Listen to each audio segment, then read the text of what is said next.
We're at a weird point in the series where we start covering games that I never played and that aren't direct sequels to each other. So, when Square moved to the PlayStation, a console I didn't have at the time, I fell out of touch with the series. So, what better way to play catch up on the next entry, Legend of Mana, than the Seiken Densetsu Retrospective?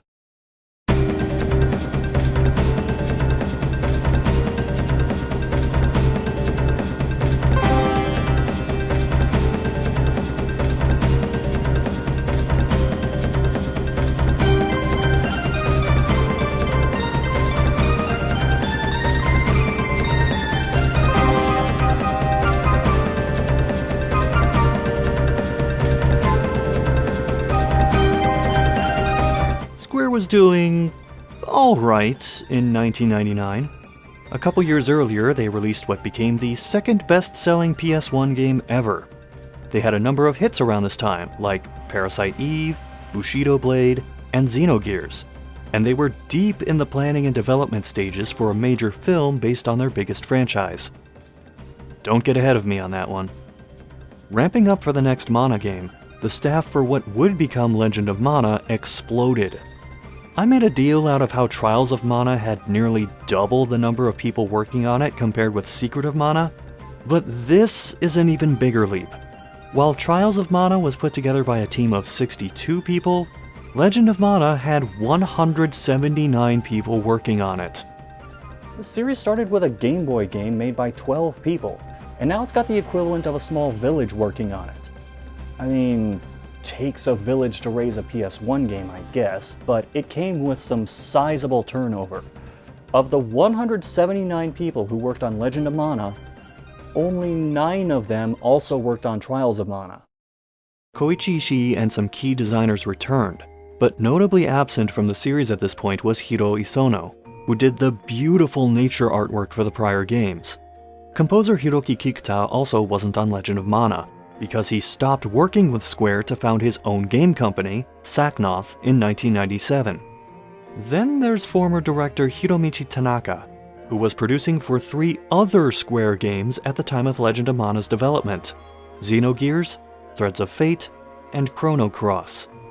As for the new faces, a number of them were seasoned Square veterans with games like Saga Frontier, Chrono Trigger, and Final Fantasy on their resumes, not the least of which being Akitoshi Kawazu, director and producer of several Saga games. And on music, they added a composer who worked on games like Parasite Eve, Super Mario RPG, and Street Fighter II. I am talking about none other than Yoko Shimomura, who you might know now for more recent things like Xenoblade Chronicles, Final Fantasy XV, and Streets of Rage 4. This is the polar opposite of latter-day Konami, where they would just have whoever in whatever role, even if they were woefully unqualified for it. No, I'm not still bitter about Bloody Roar, why do you ask? It was first announced just before Tokyo Game Show in March of 1999, and released in Japan in July of 1999, but it would take almost an entire year to reach North America.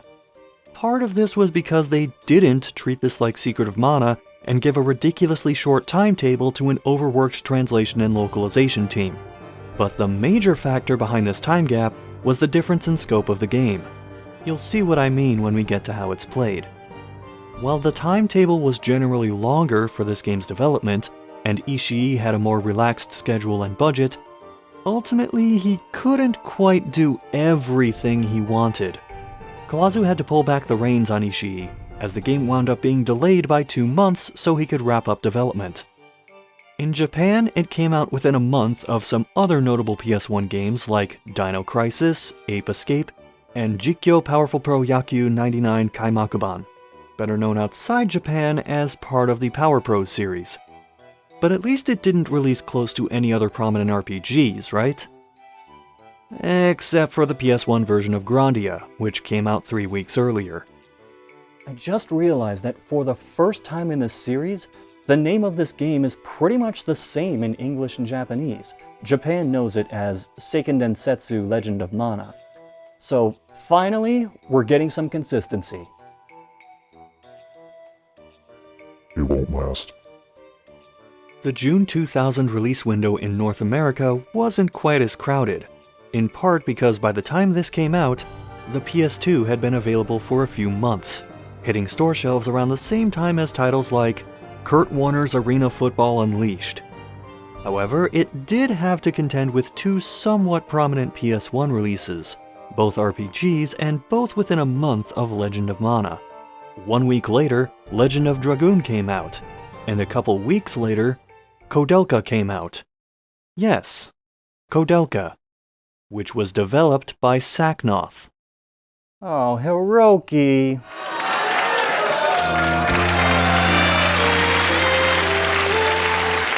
Merchandising? Oh, you bet your ass there was merchandise for this game. Japan's physical release came with an extra disc containing demos for their upcoming releases, namely Front Mission 3, Threads of Fate, Vagrant Story, and Chrono Cross. A 5-volume manga for Legend of Mana was produced through Bros Comics by Shiro Amano, who would go on to work on various Kingdom Hearts manga. Aside from a release of the game's soundtrack, as part of Square's Summer of Adventure program, North American players who pre-ordered the game received a CD with select tracks from it. Speaking of North America, Brady Games made a strategy guide for it because, of course they did. But Japan later got this Ultimania book, which is basically an 11-volume, 600-page encyclopedia for everything in the game. If this doesn't give you an idea of this game's scale, then I don't know what will. Said book was part of a re-release of the game in Square's Millennium Collection, which included figures of 2 characters and a music box, and which I almost shelled out a couple $100 for while making this video. There were also various trinkets and toys such as a postcard book, a magnet puzzle book, and a damn trading card game. Yes, these exist for multiple Seiken Densetsu games. And there was this silver rabbite necklace, which was a pre-order bonus in Japan. Now, it's not to say that I don't appreciate the soundtrack sampler, but man, Japan usually gets the way better pre-order stuff. I'll take that over what Europe got though, which was nothing. Perhaps due to the idea of translating and localizing the game into 3 or 4 additional languages, Legend of Mana did not release in Europe. It's just a little airborne. It's still good. It's still good. It's gone. I know. The startup video for the game is basically a series of PNGs and video clips of who, where, and what to expect from the game playing over dramatic orchestral music. But even so, it already gives a rather different feel from the prior entries, feeding more into the mystical and magical fairy tale style aspects of the world right away. For the first time in the series, this game gives you a chance to pick if you play as a male or female lead, because Ishii wanted this character to be a stand-in for the player. You then name them and have the choice of one of 7 starting weapons.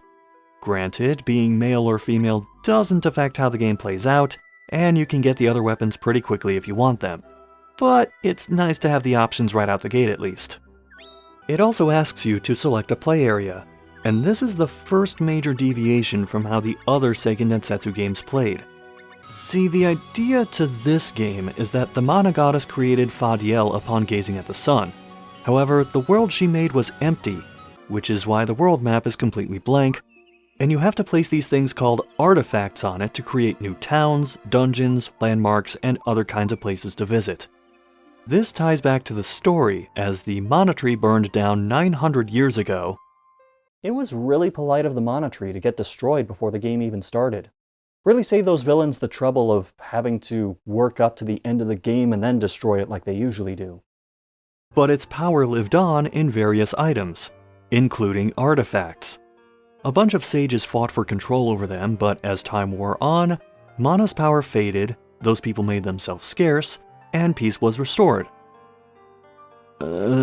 Sort of. The people were basically emotionless husks who desired nothing, were mired in pettiness, and forgot about mana entirely. Insert obligatory describing people on Twitter joke here. Bring in the low-hanging fruit! From somewhere in the universe, the Mana Tree calls out for people to remember me! And it's revealed that this was likely part of the protagonist's dream. So now it's your goal to rebuild the world and help bring mana back to it. Anyway, there's just the mailbox to create your home at first, and upon doing this, a second intro video starts up. One with a more adventurous song than the first, as it shows parts of the world being ripped from the soil and turned into Wait. That singer sounds familiar.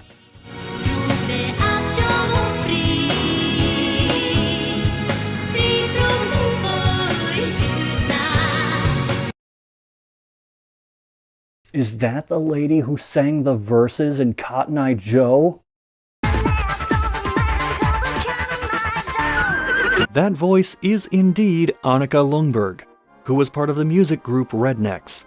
Yes, Rednecks is Swedish, just like many other popular music acts from the 80s and 90s.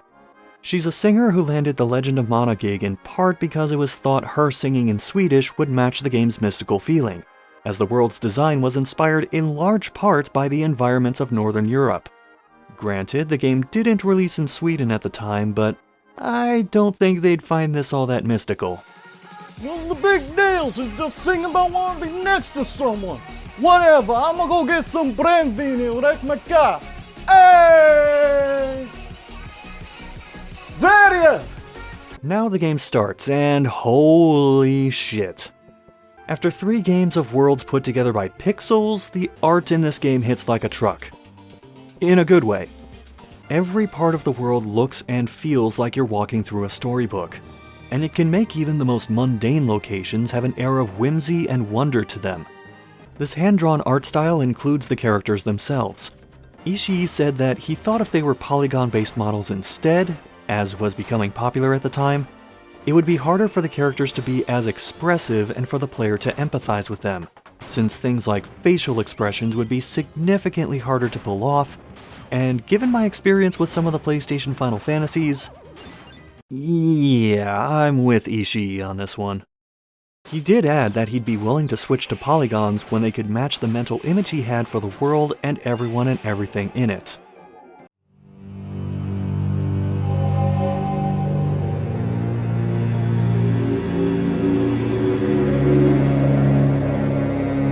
Aside from the individual artists, there were 2 main people behind this game's look. The first was Shinichi Kameoka, who handled character illustration and was the character graphic design chief. He'd done character art and design for Seiken Densetsu 2 and 3 before this, and Square would eventually drive him to leave and found his own studio because they wanted Kameoka to work on Final Fantasy games. And Kameoka wanted to not work on Final Fantasy games, particularly due to the 3D art style they were implementing and him not liking the direction of the series from 2000 onward. The second person was art director and background graphic design chief Koji Tsuda, who previously worked on Seiken Densetsu 3 and was an art director with Kameoka on Saga Frontier. He would also leave Square in a few years, and with Kameoka, they would found Brownie Brown, a studio that was a subsidiary of Nintendo and which you will hear more about in future videos. Whenever those get done. Both of these guys had to handle the great ambitions of Koichi Ishii for this game, and if you thought Ishii had some big ideas for the previous entries, I think now is a good time to introduce something you'll see me bring up multiple times in this video. It's a recurring segment about Ishii's ideas called Ambition versus Reality.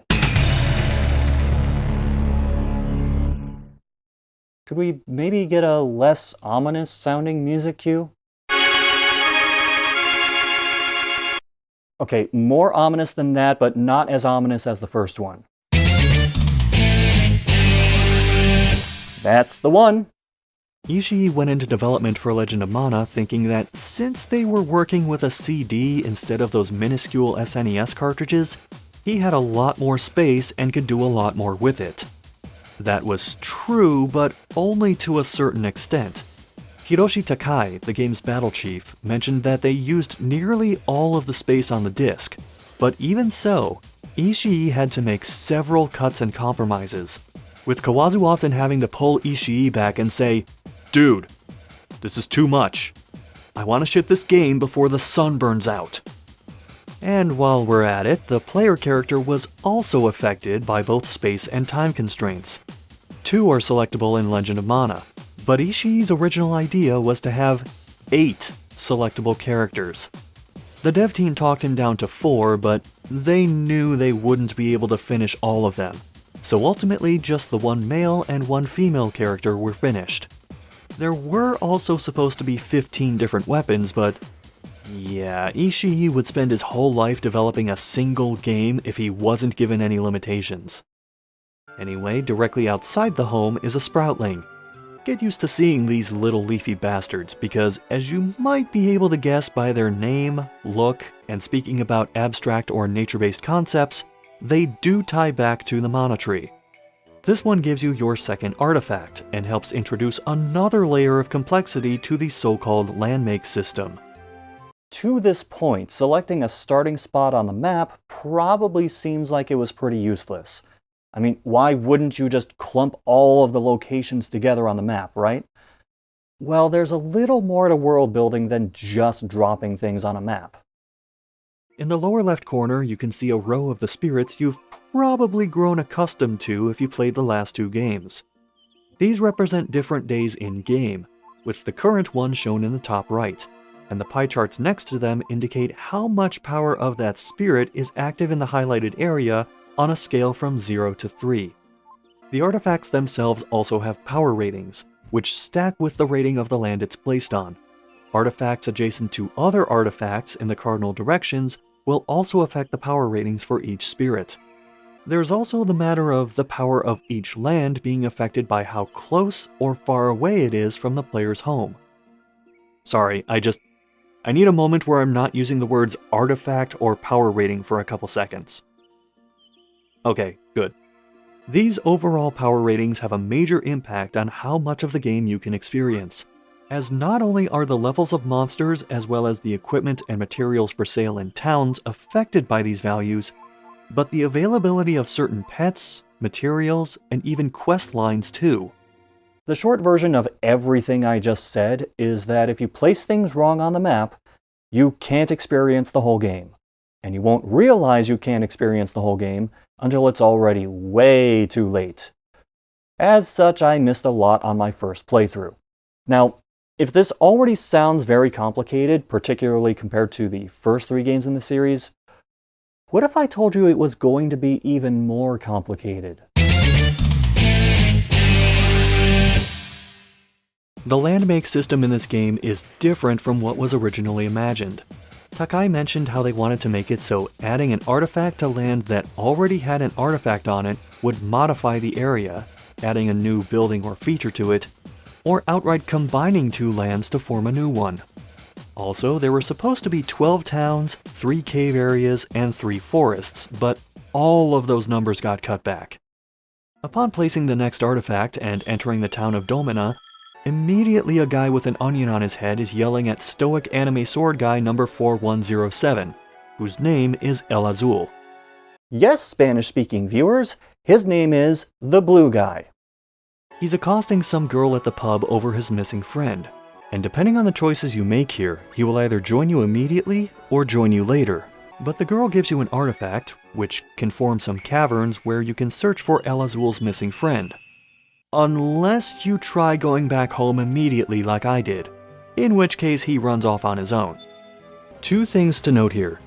1, you can have NPCs accompany you on quests, and by going to a certain part of town or a save point, which, hey, I know you little scamming sprite bastard, you can have a second player take control of them. And 2, we're less than 20 minutes in, and it won't be long before I'm already on the path to not finding everything in the game. See, rather than a traditional plotline being followed, Legend of Mana is divided into several events, 68 to be precise, and within most of those events are 3 main storylines along with a few shorter optional storylines. You only need to complete 1 main storyline to see the end of the game, but you could see all 3 through to the end. Oddly enough, Miwa Shoda, the game's story and event planner, said in an interview that the initial layout of this game did not have the mana tree factored in, and they had to add events later to include it and its themes, which is like building a really nice basketball arena and then saying, oh, right, we should put a basketball court in it somewhere. Some of these events are optional or have a weird series of out-of-the-way triggers and can easily be missed. while others are easy to stumble upon while working on other events. This can cause a weird overlap where the event flags conflict with each other and the event you were originally working on can't be continued until the one you just found is completed. Given that there are several events in all 3 storylines that can be skipped, of those 68 events, with no skips, no sequence breaks, and no glitches, while only completing as few as 13 or 14 of them, or less than 1/5 of the game. So on top of the 3 different storylines approach, it's possible, and frankly likely, that you will miss parts of those stories as you proceed through the game. Guess who did that on his first playthrough? I'll give you a hint. It's the guy who's 6 pages deep into this video script and still hasn't talked about combat yet. When you convince El Azul to let you tag along, the girl gives him an artifact. Dude, you're not a bloodhound, stop talking like that.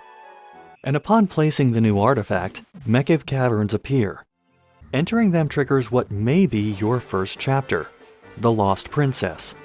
I say may because there's a merchant you can talk to about some dangerous bandits and trigger a different chapter, Nicolo's Business Unusual. Here though, the onion guy, named Dwell, gives an optional text dump all about how combat works. And compared with the past Mana games, this is a bit of a departure, to say the least.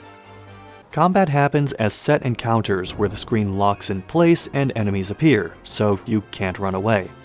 As an aside, movement is kind of slow, but if you play with an analog stick and wiggle it to one side, you can get a speed boost that the camera sometimes struggles to keep up with. Enemies all have health bars, including the bosses, which sometimes overlap with multiple colors to indicate a larger health pool. For the player, there's a health bar and a health percentage, which I don't know, that just seems kind of redundant. And health completely restores between encounters. When an enemy is defeated, they drop either money, an item, or gems that count as experience points. All of these will disappear if not picked up fast enough.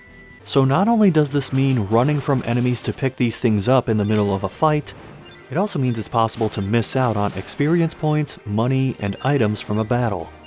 This can happen easily when part of the battlefield is obscured by environment pieces in the foreground, which pop up fairly often. There's no ring menu in this game to access during battle. Instead, the closest thing to being able to heal is just using certain abilities to regain health, if you have them equipped, or an enemy dropping a health pickup, like a piece of candy or a chocolate bar.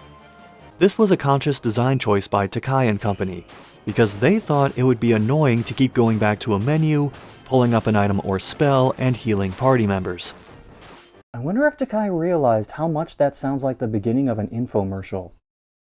Are you tired of having to heal when you take damage? Navigating those complicated menus? Not hitting things with swords for a couple of seconds? Well, we have the solution for you! There are light attacks and heavy attacks, and there are combos that can be performed between them until the character freezes for a second to recover. The number of attacks possible is determined by the weapon being used, and there are also moves the game doesn't tell you about called plunge attacks. You just have to find these on your own, like double tapping to perform a thrust attack or using rotations to perform a rising slash. Dealing enough hits to an enemy can stun them and leave them open to further attacks. On top of that, there are 2 other buttons which can have abilities assigned to them, and these abilities can be performed mid-combo. Pressing the buttons for both assigned abilities can potentially show off another ability which can be learned later. There's a fair variety of these that serve a variety of purposes, such as recovering health, moving enemy mobs to another part of the battlefield, setting up counterattacks, or leaving an enemy vulnerable. There are also special techniques which can be assigned to the shoulder buttons, and these vary by weapon type. These are much stronger attacks which can only be performed when the ST meter is full. However, most of these abilities are pretty hard to land if the enemy isn't stunned or otherwise immobilized, because the windup for most of them is several seconds long, and for many weapons, the range on them is pretty short. A really long wait for something that ultimately disappoints in the end? So it's like waiting for me to post the next part of the Seiken Densetsu. In addition to everything I just mentioned, There's Synchro. When you have an ally with you in battle, by sticking close to them, this electric arc appears on the HUD. This means Synchro is on, and certain helpful effects become active, which depend on who the ally is. Stronger attacks against certain enemy types, status effect boosts, defense boosts against certain elements or attacks, item drop rates being altered, stuff like that. AI companions are great to have if for no other reason than to give the enemies someone else to hit. When they run out of health, they're out of commission for a bit, but otherwise okay. The same applies for when you run out of health, but if everyone is out of commission, instead of a game over screen, the game continues from a point before the battle you lost. Like the health regeneration, this was an idea Takai mentioned was implemented to keep the focus on the combat and not have to go back through the main menu, pull up a list of saves, and load back into the world. I wish that sentiment of focusing on combat was shared by some of the AI companions. The AI as a whole is okay, particularly for spellcasters, as I could just wait for them to start casting whatever spell on whatever creature. However, the AI companions frequently ended up far away from me and more or less did their own thing in battle, which made the synchro difficult to take advantage of consistently. They'd also frequently put themselves in harm's way, get cornered easily, and spend several boss fights being knocked out on the field. There was little I could do about this, as there's no option in this game to choose how the AI behaves in battle. Legend of Mana's allies are like having a cat for a pet. The AI is supposed to be a pleasant and sometimes helpful companion to the player, but the player often ends up having to go out of their way to make sure they don't do something stupid. Isn't that right, Chucky?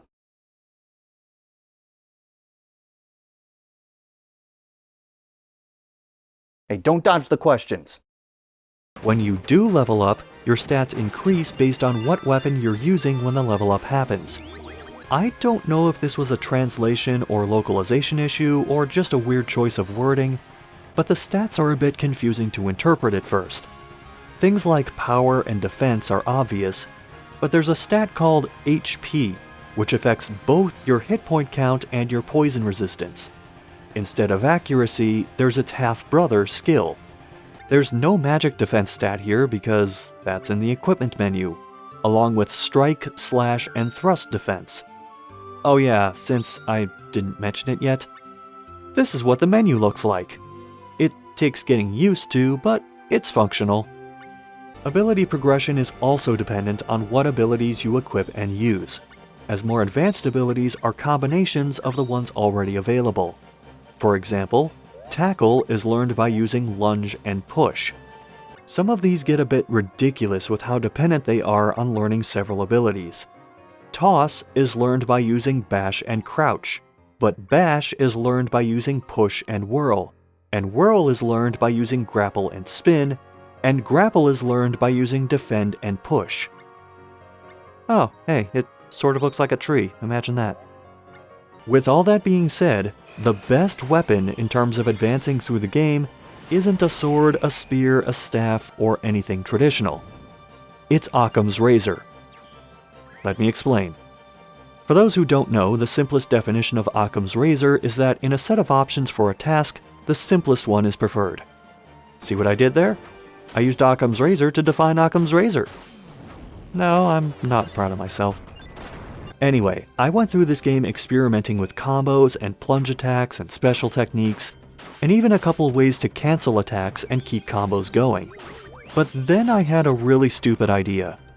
The perspective of the areas where battles happen reminded me of beat-em-ups, which reminded me of the Streets of Rage games, where it was sometimes possible to just punch once or twice, hesitate to break the combo, then punch again, and essentially loop that pattern to stun-lock an enemy until they ran out of health.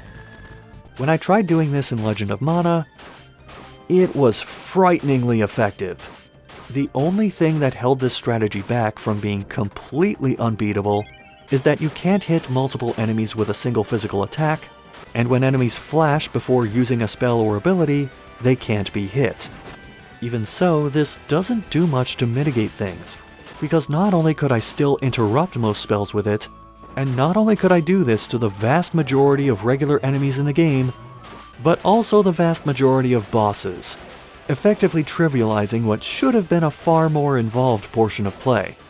It's like chain casting in Secret of Mana, but with physical attacks.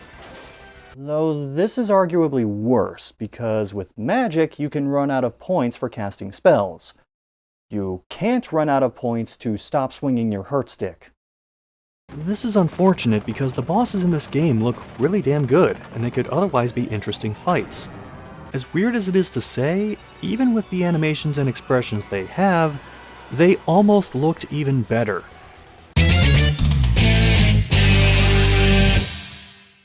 The bosses in Legend of Mana are pretty expressive, but designer Toshiaki Matsumoto wanted to take this one step further by giving each of them their own opening cinematics for their fights. Sadly, this was another thing that there was simply no room for on the disc. You know, the more I talk about the things that were cut from this game, the more I imagine Ishii trying to physically cram more content onto the disc like it has Three Stooges syndrome. Even the regular enemies look pretty good.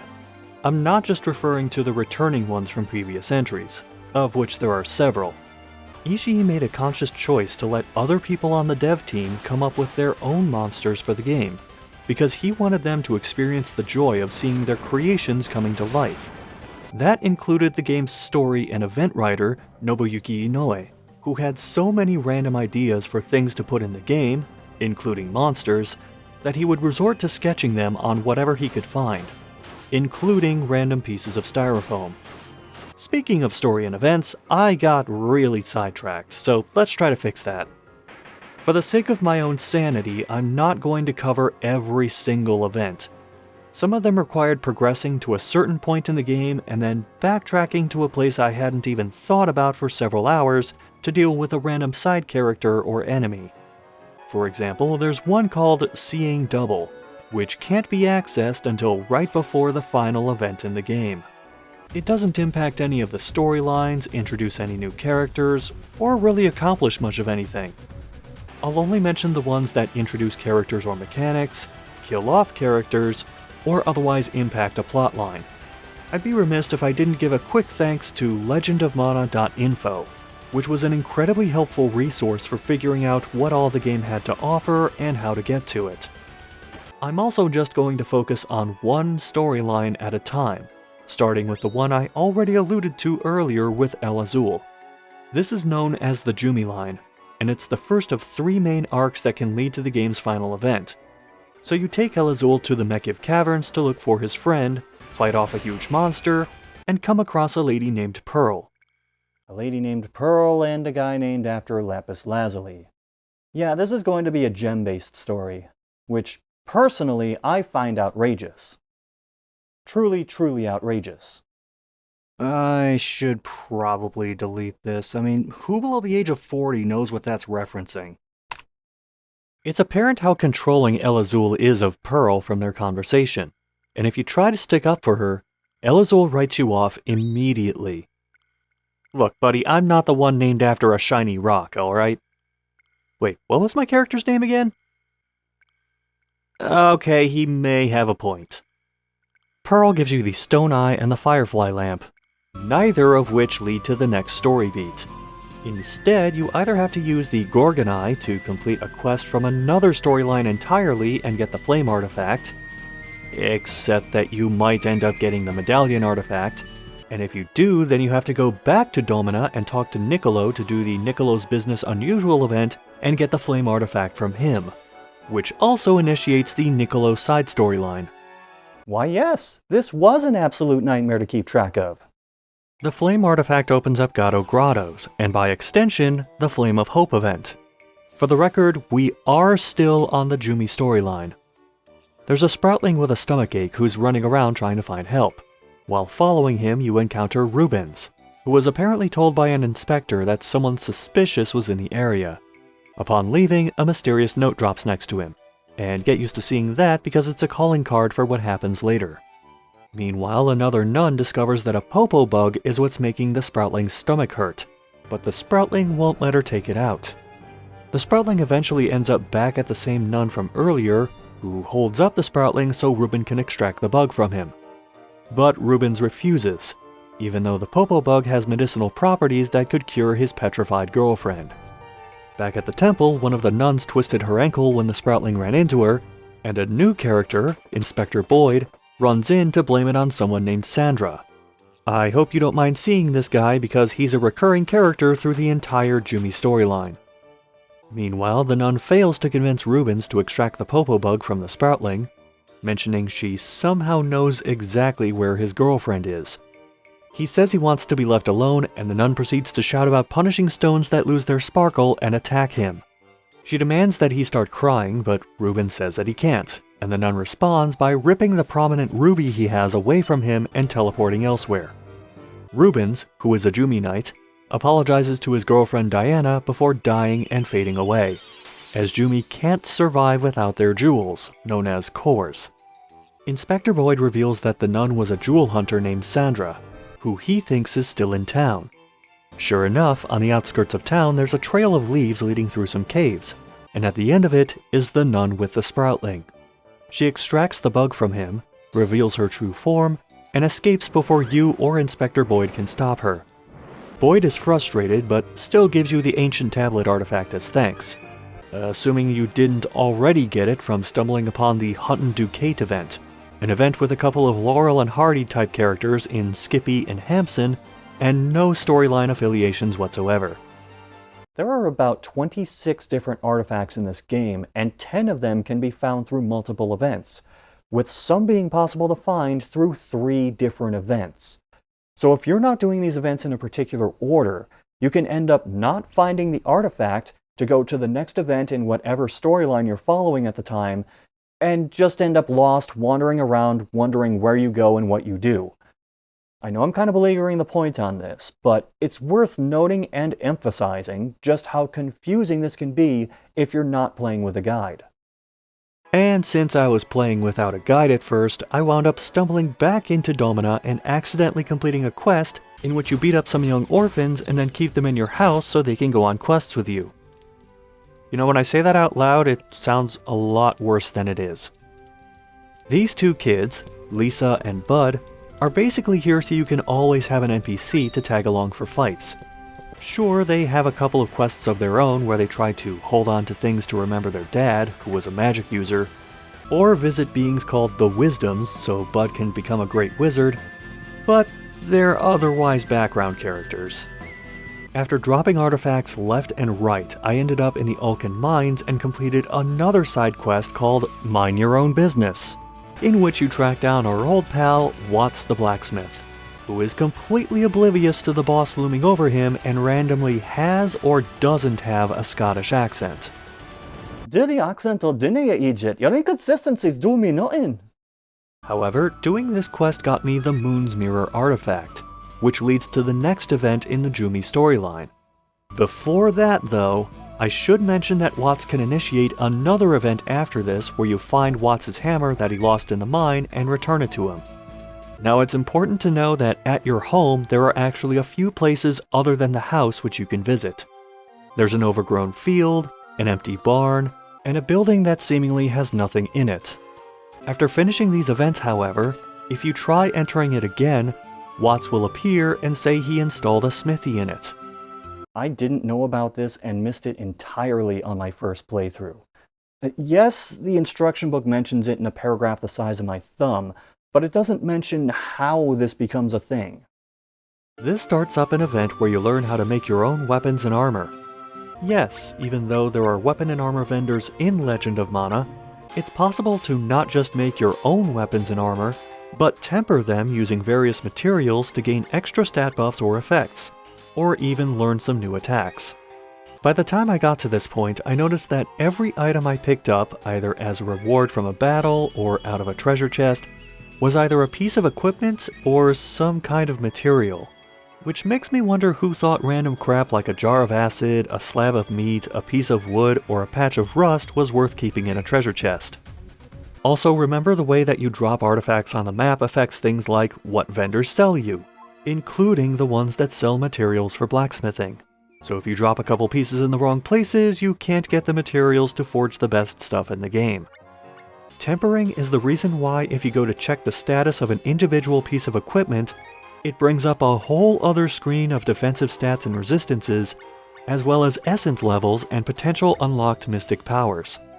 Some tempered protections or abilities aren't compatible with each other and will cancel each other out, and without a guide, it's largely trial and error figuring out what each material does.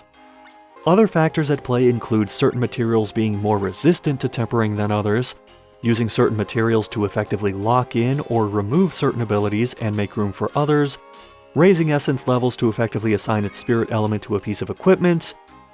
This is the kind of thing that could easily be a 10-minute video by itself. Let's just say there's a good reason that one of the tempering FAQs on GameFAQs is roughly 80% the size of the most recommended full game walkthrough. Anyway, the Moon's Mirror artifact leads to the Tower of Laris, where Pearl got separated from Elazul again. You need to escort her up the tower, and you realize very quickly that Pearl is, how do I phrase this? Useless. She doesn't attack, she doesn't use magic, she doesn't use any techniques, but she is something that the enemies can attack instead of you, so she's not entirely useless. The tower is sort of a maze, though not a particularly difficult one, and upon reaching the 11th floor, and entering a place called the Room of Fate, Pearl asks a familiar-looking person what her past is, because she has no memory of it. Instead of answering, Pearl gets thrown into a wall and the Iron Centaur appears. One fight later, Elazul wanders into frame. Pearl pleads with him for a bit, and he lets you escort her out, but not before straight up threatening your life if you screw up. Before leaving, a note drops near the group from someone called the Jewel Hunter, aka Sandra, who promptly references cores and forgetting its sparkle before sicking the Jewel Beast on you and Pearl. After the fight, and given what we saw earlier, it is abundantly clear that Sandra is after people like Pearl and is entirely focused on their cores, though we still don't know why. Get used to this happening for almost every storyline. The player character is largely removed from the action that doesn't involve hitting monsters with weapons, so things happen around them, but not to them for the most part. Pearl does give various important bits of information, like explaining that she's a guardian, Elazul is her knight, and a guardian himself, there are other guardians out there, and her life is in danger. But there's still an air of ambiguity to all of it and what everything leads to. The storytelling in Legend of Mana, with its multiple storylines, events that may or may not pop up if you don't go to the right place or talk to the right person, and the player character being indirectly involved most of the time, is a far cry from the plot structure in the first 3 games in the series, where you'd have some idea of what your overarching goal is within the first hour of play, even if it ultimately shifts to something else. Pearl gives you the Frozen Heart artifact, but that doesn't lead to the next event in the story.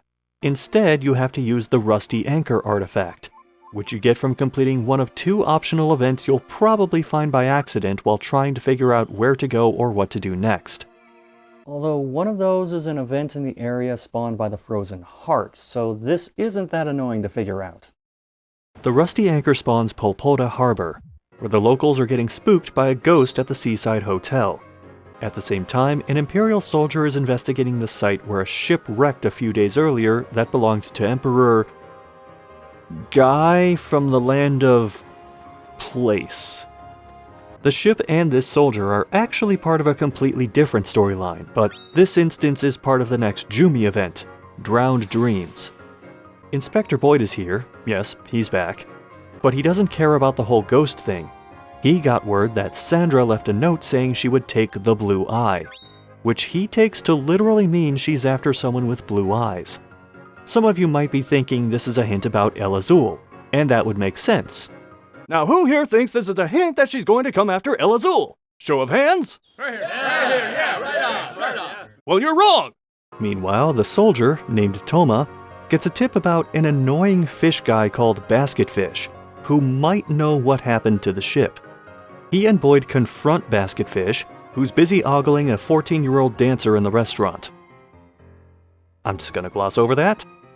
He apparently has the blue eye Boyd is looking for, and uses it to show the last moments of the ship, where a sea hag's song causes the soldiers aboard to pass out and the ship to go off course and eventually sink. Then the ghost, who is one of the soldiers from the ship, materializes, takes the blue eye from the terrified basketfish, and runs off. Having solved the ghost mystery, you get the pirate's hook artifact, which does not lead to the next event. And this is where I got stuck for a while. But we're glossing over the important question here. Was it really a ghost? Or was it Sandra somehow impersonating the ghost to scare everyone so that basketfish would give up the stone? We'll tell you whether this story is true or false at the end of our show. No. It's Sandra. It's definitely Sandra. At least she didn't have to kill anyone this time. Now, this is when I resorted to doing the one thing that usually triggered an event for me. Wandering around Domina and interacting with everything that could talk. And some things that couldn't. That's how I randomly found El Azul back at the same bar he was in near the beginning of the game. You can offer to help him look for a friend, which sounds like he's looking for Pearl again. But she barges in before you can leave. She wants to come too, but El Azul is resistant to having her tag along. He relents upon realizing they could be attacked pretty much anywhere at this point, and Pearl runs off. Having no clue where to go, I just guessed and went to the Mekyev Caverns, because that's where I went with El Azul the last time I teamed up with him in Domina. And while wandering around those caverns, I found an egg. This is part of another game mechanic, the pet system. This is initiated through a tutorial-like event that pops up when you randomly wander to the outskirts of Domina. Throughout Legend of Mana, usually in spots where bosses would appear for certain events or random out-of-the-way dead ends, eggs will appear for different types of monsters, except a few that appear as fully grown when the mana level in an area hits a certain level. By catching one and raising it yourself, you can keep it as a pet and have it follow you on quests. Yes, you can do this in addition to having an NPC follow you, and it's why you probably noticed monsters in some earlier video clips that weren't attacking me at all. These pets have their own attacks and special abilities and can level up like you and the NPCs, in addition to having their own synchro abilities to benefit the player. You use certain kinds of fruit or meat as bait to catch them. If the right one is dropped, the egg will eat it and fall asleep, at which point it can be caught and taken back to that empty barn behind the house. You could also try catching it without using bait, but it's much harder and the egg can eventually just run away. The kind of monster depends on the type of egg and also the proximity to the house, as stronger enemies hatch from eggs found further away from it. It's a good thing I wasn't trying to collect every pet in the game, because there are over 60 of these little bastards. I mean, you can only hold up to 5 at one time, but still, that's asking a lot. Once an egg is in the barn, it needs a few days to hatch, meaning you have to go out to the world map and pace back and forth a few times to make time pass. When it does hatch, you can either take it with you for the adventure, sell it to a lady who will probably force it to enter the Westminster Monster Show, or have it stay home and either graze in the field or feed it a specific diet of items. The diet can influence not just the statistical growth, but the personality of the pet, which affects how they behave in battle. This is the closest thing the game has to a form of control over an AI partner that isn't just converting them to player 2. This, among other mechanics, isn't explained in the manual, but one of the in-game encyclopedias explains which things yield which personality type. The problem is, some of these entries are flat out wrong, meaning you'll pretty much need to look up a guide to figure out the correct personality boosts for each item. And I can tell some of you are zoning out listening to all of this, but the pet system was almost even more complicated.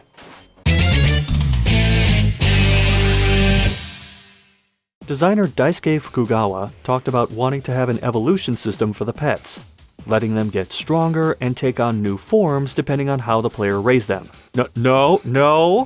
No, you get back in the Nintendo corner. The pet system also worked with the short-lived Pocket Station peripheral through a game called Ring Ring Land, which you can upload pets into and have them go on adventures to gain items, which you can receive by downloading them back into the Legend of Mana save file. The Pocket Station was only released in Japan and didn't release in the West due to Sony's alleged inability to produce enough to meet demand domestically. As such, in the West, we didn't get this functionality. However, when the PS2 launched a little over a year later, Sony initially said it would revamp the Pocket Station, which led to it never coming out in the West at all, and thus us Westerners not being able to play Ring Ring Land. And then they decided to abandon the idea entirely and just focus on the PS2 itself. And you know what the best part of all this is? The whole pet system tangent that I just went on? That happened because I wandered into Mekiv Caverns looking for the next event. And that's not where you're supposed to go. So this was just a waste of time. Excuse me. I need to call my uncle at Squaresoft and ask him where the fuck I'm supposed to go. After placing artifacts at random, I wound up in a place called Geo, where I found a not suspicious at all jewel merchant named Alex who happened to be selling high-priced gems like pearl and lapis lazuli, and had intimate knowledge on some of the previously stolen gems. I also went into the basement of the palace and stumbled across the arena, a place where two players can take control of the main character and an NPC and fight each other. I know at least one of you sick bastards is thinking about having Pearl, the character who can't/doesn't ever attack, as the second player, and yes, the game does allow you to do that. What, look, I only did this for research purposes. Anyway, in the Academy of Magic, I see what you did there. There's a student named Esmeralda, who is the friend El Azul was referring to. You'll be shocked to know that her gem is Emerald. Speaking to her did nothing at first because I accidentally triggered a different event elsewhere in town. But even after that, it didn't work, because if you talk to her on either Gnome Day or Undine Day, it doesn't start the next event. And El Azul is standing there the whole time looking right at this person he knows he wants to talk to, but not saying anything like a wallflower at high school prom. When you do talk to her on the right day, El Azul finally realizes she's a Jumi. But because you're disrupting class, she says to talk to her again on Gnome or Undine Day. At least she has the decency to tell me what to do next. So you back out, cycle the calendar to the right day, and then meet up with her in the library, where her teacher, Nunazak, reveals that Jumi cores were sought after for their latent powers, to the point that wars were fought over them. But they're now useless. He berates Esmeralda, who just takes it until El Azul scares him off. Esmeralda says she doesn't want people knowing her Jumi status so they don't come after her core, and awkwardly asks if you've seen anyone that looks like her, then gets upset, then asks to be alone. The days have to be cycled 2 more times for 2 separate conversations, but the point is that she ran from the Jumi city after Florina, the only Jumi who could cry and thus the only Jumi who could heal people, was kidnapped. She asks the player to be her knight, since El Azul is already looking after Pearl, and according to Nunazak, that would be 2 timing. When you agree and lead her to the jewelry shop, she shows her core to the store owner. Which is her first mistake, because she's looking for her sister's cores, as they were taken away by Deathbringer's army. Another reference to an entirely different storyline. It was nice having some direction for a bit, but this is the part where you just wander around Geo asking random townspeople if they've seen the cores of Esmeralda's 3 sisters. And no, she's not good at all at this whole laying low so people don't know she's a Jumi thing. The first is in that basement area with the arena, where Diana, the leader of the Jumi, renounces her status as a Jumi and says she told the jewel thief to come and take her core before pointing Esmeralda toward her first sister's core. The second is in the Academy's principal's office, which, ironically, she has to steal. Get it? Jewel thief? Whatever. And the third is in the coffee shop/inn. But this sequence won't happen without talking to Tipo at the front desk, finding the other 2 cores, and then having a conversation on the town map first. Which, I didn't know that and wound up wasting a bunch of time. She explains she wants to try reviving her sisters with their cores, which moves Tipo to tears.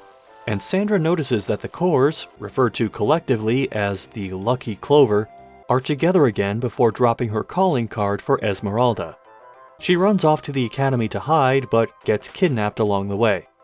In looking for her, the Jewel Beast is waiting in the palace basement. Yes, it's this boss again. It's all for naught as Sandra steals Esmeralda's core and escapes. Diana explains that it seems like Sandra wants revenge on the whole Jumi race, but won't elaborate until Pearl is present. But in a rare showing of compassion, Elazul lets her keep resting at the hero's house before they return to Geo. However, she's not there the next day, and Elazul reveals a note he found from the Jewel Hunter. This time the note makes it clear that you're supposed to wander back into the Mekiv Caverns. Here, Sandra has not taken Pearl's core yet. She's trying to get Pearl to remember her past, and when Elazul tries to step in, as part of her effort to get Ajumi to cry, Sandra scratches his core, incapacitating him in front of Pearl. Alright, I need to be that guy for a moment, because I know I'm not the only one thinking this. If the Jumi cannot survive without their cores, and those cores are so volatile that even being scratched a bit can incapacitate a Jumi, why don't they do more to protect their cores? Are they solar powered like a cheap calculator? I mean, if there's no reason they have to be exposed, the hero's got a forge at home, guys. Just ask for a breastplate or chainmail or bubble wrap and a handle with care sticker, something. When Sandra can't get Pearl to cry, she calls her and Elazul jaded stones, and Pearl summons the will to fight by transforming into Black Pearl, which instantly scares off Sandra. Remember the Room of Fate? The person Pearl asked about her past? Yep, that's her. One very one-sided Jewel Beast fight later, Sandra escapes, and Black Pearl says Elazul is free of his knightly duties, making it apparent how different she is from the absent-minded and often helpless Pearl. Elazul is laid up due to his damaged core, but that doesn't stop him from somehow leaving the house after a couple short conversations. He's at the gate to the Tower of Leiris, still clearly not 100%, but convinced that Pearl is in the Room of Fate at the top floor. I should note that by this point in the game, I'd barely changed most of my equipment, and the way the menu displays every weapon and piece of armor at once made it a bit confusing to tell at a glance what the best option was. However, the game does have an auto-select button that chooses a fairly optimal loadout. It doesn't help for when you want stronger resistance to a certain type of attack, element, or status effect, but it's something at least. Upon reaching the Door of Fate, Elazul claims the door only opens to one who knows the person inside. And it doesn't open for him, but it does open for the hero. Burn! Inside, Elazul is seeing double. 4 pearls. Black Pearl is hypnotizing Pearl to take the role of Clarius of the Jumi, meaning she would succeed the current Clarius and be able to cry, shedding tears of life until she withers and dies. Though this would bring back the Mana Sword and Stone, Pearl snaps out of it and refuses, no matter how much Black Pearl says, "But thou must." Elazul confronts Black Pearl, who quite literally asks to take this outside. And they do, but not before Pearl disappears?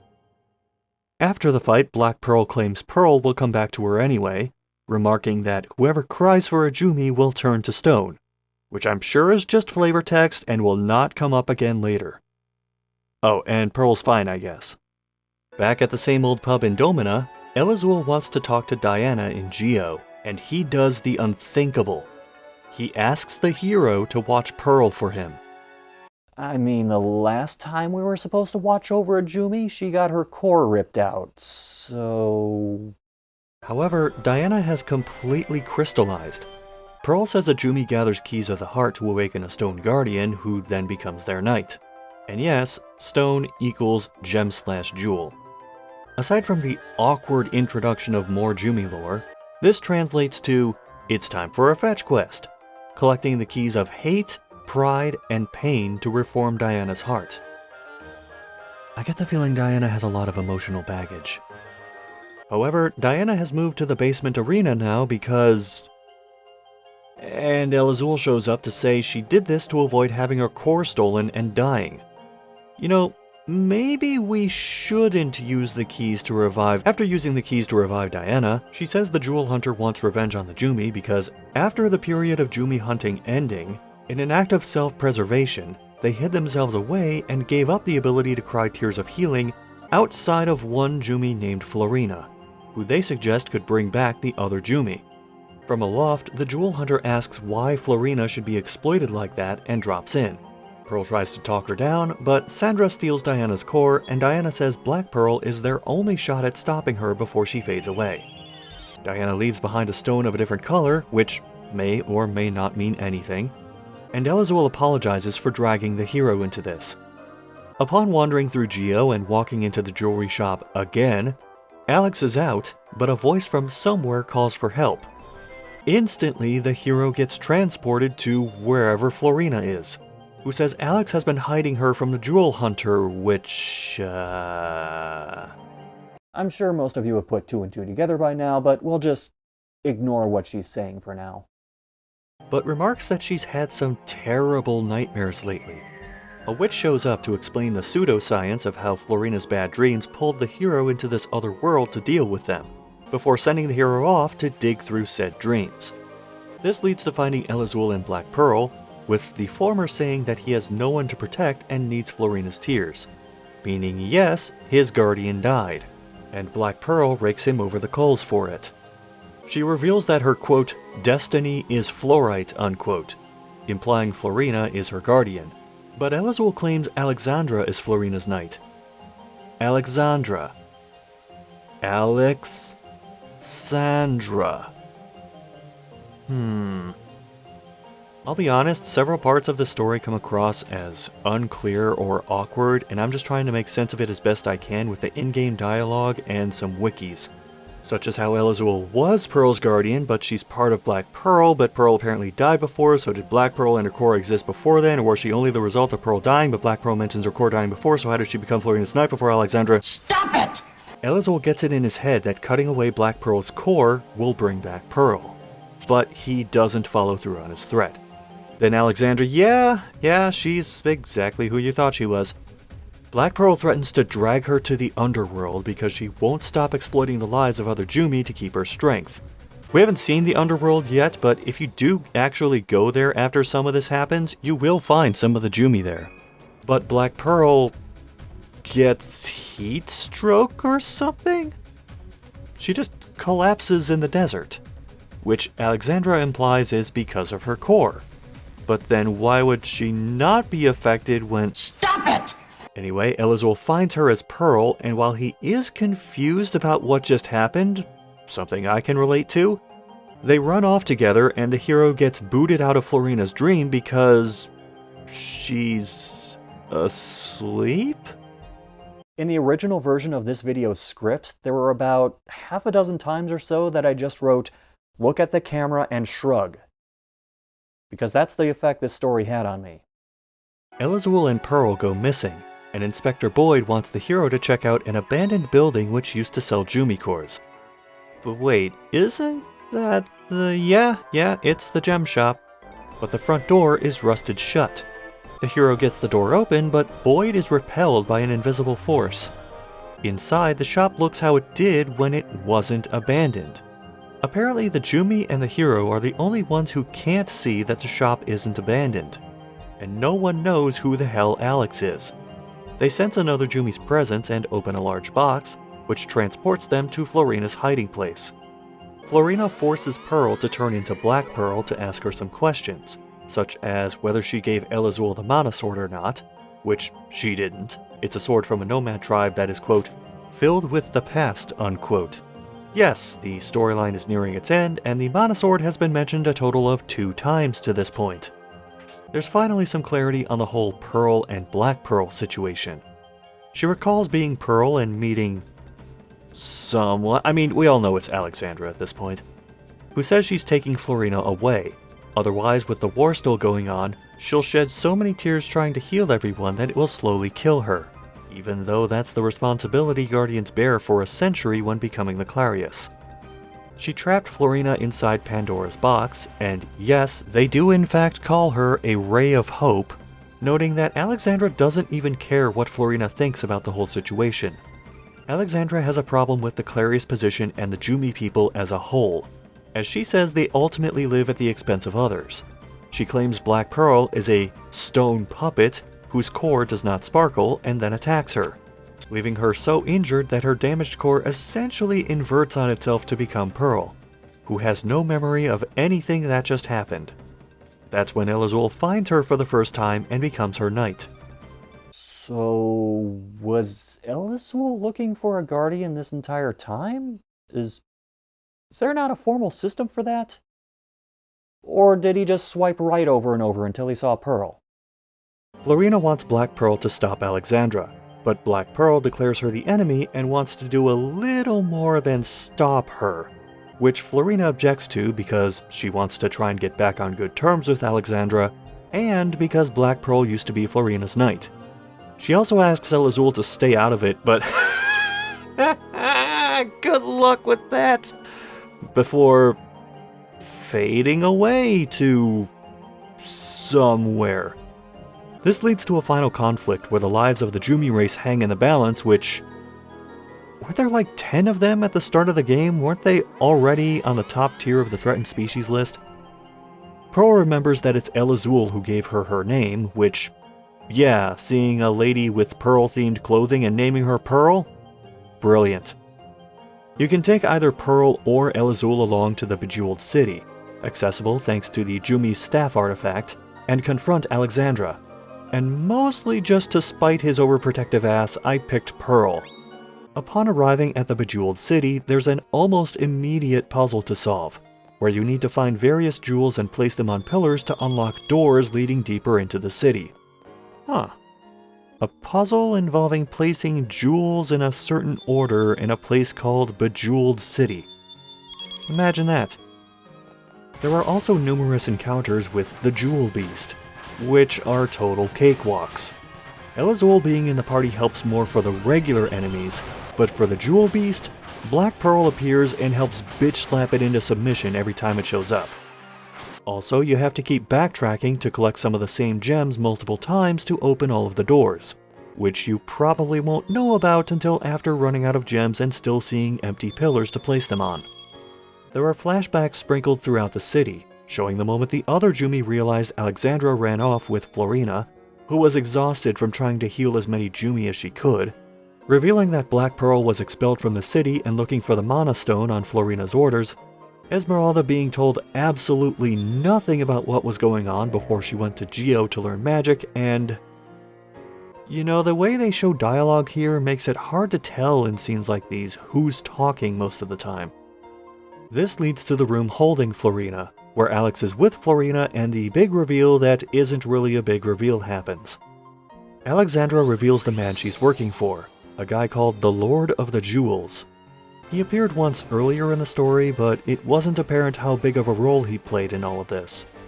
He has the bizarre ability to fuse anything he swallows, and Alexandra has been feeding him the Jumi core she stole so he can have enough power to save Florina from withering away. He needs 1,000 cores to do so, and he's had 998 cores so far, which cannot be good for his digestion. He immediately swallows another, the one belonging to Elazul, and he attacks in his 999 core form.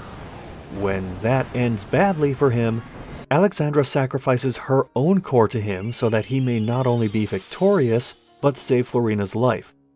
And his 1000 core form is... some whale homunculus looking thing that I stun-locked into submission in about 11 seconds. His death animation's cool, but it's also twice as long as the fight lasted. As Black Pearl is hit with the realization the Jumi were destined to die, the hero cries over all the Jumi who were sacrificed. And as it turns out, the legend is true, and the hero turns to stone. However, all the other Jumi come back to life because... And Elazul asks everyone to give a bit of their life force, binding their souls to form a teardrop crystal and revive the hero, which... Isn't that what's sitting on the floor right now? Or is it like a rechargeable battery and they need to give it more juice? This causes a massive storm to hit the rest of the world, to which Bud remarks that when a Jumi cries, the rest of the world cries with them. So when you have 999 Jumi trying to cry all at once, it more or less becomes a torrential downpour. Or as we'd call it here in Ohio, Wednesday. Wait, where's Black Pearl now? And how come Alexandria wasn't revived with the other Jumi? Elizabeth and Pearl arrive back at the hero's home. And they're not alone. The hero celebrates being alive again by speaking. And this concludes the Jumi storyline. Most of the time when I do a video about a game, it would pretty much be over when I finish explaining the story. But this is Legend of Mana. We're only a third of the way through.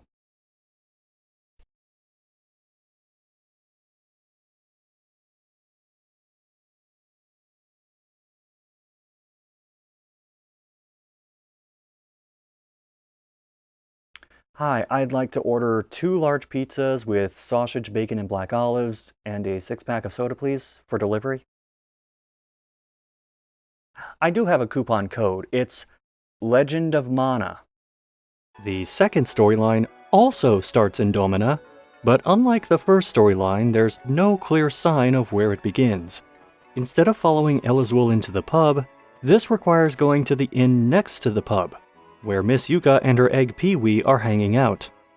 Miss Yuka actually has an event later in the game based around saving Pee-wee's life, which lets him hatch into a Needlebeak.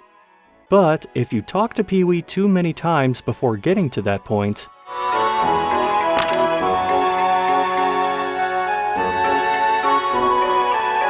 and not only is the event locked out, but Miss Yuka won't do anything but call you inhuman. So you enter one of the rooms in the inn and find a cat lady. I only trust my cats these days, and I will miss them dearly. No, I mean that as in part cat, part lady, who asks some existential crisis-type questions about souls and the mana tree. She wants to go speak with someone named Gaius, and you can tag along with her. Here, at the beginning of what can be called the fairy storyline, is where things already get convoluted. The cat lady, who never introduced herself, her name is Dana by the way, needs to speak with Gaius, who can be found in Luan Highway. You can't get to Luan Highway without first completing, or at least getting partway through, a different event, Niccolo's Business Unusual. When you do find Gaius, Dana makes it apparent why she wants to talk with him. She has a friend who's dying because of a curse and needs advice on what to do. Gaius says to do what the friend asks, which is nothing, which is what Gaius says to do because people have the power to change themselves, and this is the friend's way of trying to tell her that. Or Gaius is simply sick of people asking him for help and giving bad advice on purpose. It could go either way. He tells the hero to check out a tree near their home, which refers to the overgrown field. Overgrown with murderous plants. Clearing them out unlocks another area the player can make extensive use of, the orchard. A massive tree, one that isn't the mana tree, surfaces with several of its roots, and this guy can accept seeds from the player to grow various bizarre fruits and vegetables. Yes, he's animated in the same fascinating yet also a bit unnerving way as Gaius. He accepts various kinds of seeds, and these can be mixed and matched to cause various plants to grow. What develops from the combination of seeds is determined at random based on which seeds were used, with some produce being rarer than others. When they're ripe, they can be picked and tossed into storage. While they can't be consumed by the hero, they can be consumed by monsters. Those things being fed to the wild eggs to catch them and use them as pets, as well as the items fed to said pets, some of them are grown in the orchard. They can also be used in tempering weapons and armor for various stat buffs, or penalties if they're not used correctly. Getting back to the fairy storyline, the Wisdom of Gaius event doesn't give the hero any artifacts. At this point you'll have to do at least one optional event, namely Niccolo's Business Unusual. You know what? I'm getting really sick of mentioning this guy, so let's just get his whole side story out of the way and then we never have to mention him again. Niccolo is a traveling salesman, the kind that is the reason no soliciting signs exist. His side events begin with agreeing to help him with some bandits on the highway that are affecting his business. Before that, though, he tries to swindle one of the locals out of 50,000 lucre before giving what he's selling to the hero, the wheel artifact. Upon finding the bandits and insulting them by handing over candy when they ask for money, their boss attacks. And if you played either of the first two games in this series, it's a rather familiar looking boss. Once that's over, he offers some items in gratitude. For the price of 300 lucre. Yes, you cough up the money automatically if you have it. If the hero doesn't have 300 lucre, he acts incredulous at first, but upon seeing the hero really doesn't have the money, he ultimately hands them over anyway. All the more reason to do this quest before the others. Assuming you find it. After doing the Flame of Hope event, Niccolo appears in the shop in Gato Grottos talking about delicious green balls. You mean peas? You're looking for peas? Oh wait, no, peas aren't delicious, never mind. And these green balls eat bird droppings, which is a visual I did not need. Anyway, this is Niccolo's Business Unusual Part 2, where you guide him to the nearby waterfall and then leave him to do his collecting montage. By that I mean you have to leave the area, come back, and then wait around for another 40 to 50 seconds or so before trying to go back into town, at which point a fairy appears. I almost compared this to that infamous waterfall in Earthbound where you have to stand still for 3 minutes to be able to go through the hidden passage. But Earthbound has an NPC in the game that tells you to do that. Legend of Mana? Not so much. The fairy wonders what you're doing, but Niccolo can't see the fairy, who promptly leaves. Once he's done, Niccolo does the unthinkable. Aside from handing over an artifact, he gives the player money. What? It's not until wandering into a shop in Lumina that he appears again for Niccolo's Business Unusual Part 3, asking to go to the Midness Ruins and see a psychokinetic flowerling, which he's convinced doesn't exist. The flowerlings here share a common consciousness, and for this area they act as keys to the gates. Positioning them in different ways causes different gates to open and close throughout the ruins. Upon finding the psychokinetic flowerling, Niccolo wants to use it as some sort of traveling county fair-esque oddity. When it simply teleports away, Niccolo convinces himself it was a big fat phony all along, and you're forced to escort him out of the ruins. Dude, he teleported right in front of you. It's not like he did this. This eventually leads to Niccolo's Business Unusual Part 4, where Niccolo's next scam target is none other than Watts. When he blows off Niccolo as he's working, Niccolo plants silver all over the place, which Watts unwittingly uses. And when Niccolo comes back for a 30,000 lucre payment, Watts doesn't have his wallet to pay him, but he does have a deeply flawed and confusing plan. He says he'll make a new wallet if given a gator skin, and then he can pay the money he doesn't have with the new wallet. When he makes the new wallet, the obvious happens. There's no money in it. Because why would there be? And Niccolo takes some of his weapons and armor as payment. This all leads to the height of Niccolo's grifting in an event called... Niccolo Calls It Quits? That's not just me saying it that way, there is actually a question mark in the title. In Gio's Palace of Arts, Christie is waiting for Niccolo to deliver life-saving medicine, but she also needs to pay him 10 billion lucre so she doesn't lose the palace and everything in it. Oh my god, Niccolo was one of those Pharma Bro assholes the entire time. But if Niccolo isn't here, then where is he? After lots of wandering that I won't bother showing you, he's walking around the beach at Polpota Harbor with apparent memory loss, as he can't remember what he was doing or why he has a seemingly random leaf with him. After taking him back to Christie's palace, he remembers that he's bringing Christie herbs to cure her illness, but balks at the idea of accepting payment for it, which confuses the hell out of Christie and her assistant Sotheby. She needs to take the herb 2 more times to get better, and Niccolo references the place he gathered herbs before, which is a callback to Part 2 and the waterfall in Gato Grottos. This time, however, he goes to the giant bird nest to get the herb again. Upon giving them to Christie a second time, they ask where he's getting the herb, and Niccolo says he can't remember where he was. I just realized that this is one of the few times where, instead of the NPC dragging the player from place to place, the player is dragging the NPC from place to place. Because apparently Niccolo didn't think to grab enough herbs for the third dose while he was at the nest before, he needs to be taken back to the bird nest again. And this time, he falls out of it. Somehow this leads to him washing up on the beach of Polpota Harbor again. I say somehow not only because he fell out of one zone and into another, but on my map, Gato Grottos and Polpota Harbor were a little over 3 units away. That means Niccolo fell over 100 feet vertically and a few dozen miles horizontally. Anyway, when taken back to Christie's palace, Niccolo, unfortunately, has his memory back. And not only does he demand either 10 billion lucra or the palace for the herbs, but he threatens sicking the player character on them if they don't honor the agreement. But as a sign of his boundless generosity, he offers Christie the chance to manage his shop for him.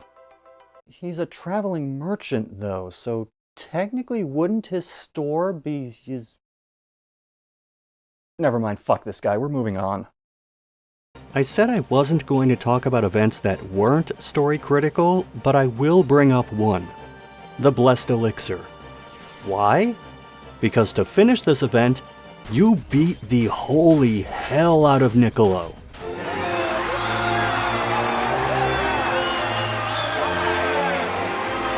It's not actually part of the Niccolo storyline, but it's a nice little palate cleanser, so I figured I'd include this. Getting back to the second storyline, you can't do the next fairy storyline event until you've completed Huntin' Ducate, an optional event which triggers the moment you enter the jungle. So I guess it's not really optional. And it can yield the Sandrose artifact, which you don't need for this storyline. Afterward, you can return to the jungle and wander around until finding some ruins. A penguin named Roan is looking for another one named Selkie, who's wandered off to the Courtyard of Rain. Upon going there, Selkie appears and casts a spell on the hero to avoid getting lost. But Selkie then refers to it as an evil spell back at the ruins and gets rid of it upon the hero saying they'll do Selkie a favor. What is that favor? It's the next event, the Murmuring Forest. Upon finding a group of fairies beating the shit out of a nun, which is another phrase I didn't expect to say in my lifetime, a man named Eskad drives the fairies away as they talk about someone named Lord Irwin and a very old-looking priestess who's apparently only 26 years old. Eskad says to not do anything to start a war between humans and fairies and avoid any battles.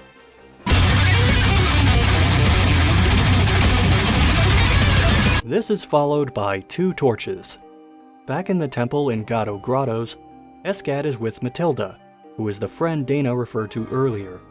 Eskad reveals that the Irwin talked about before is a demon who stole Matilda's elemental powers, which caused her to rapidly age.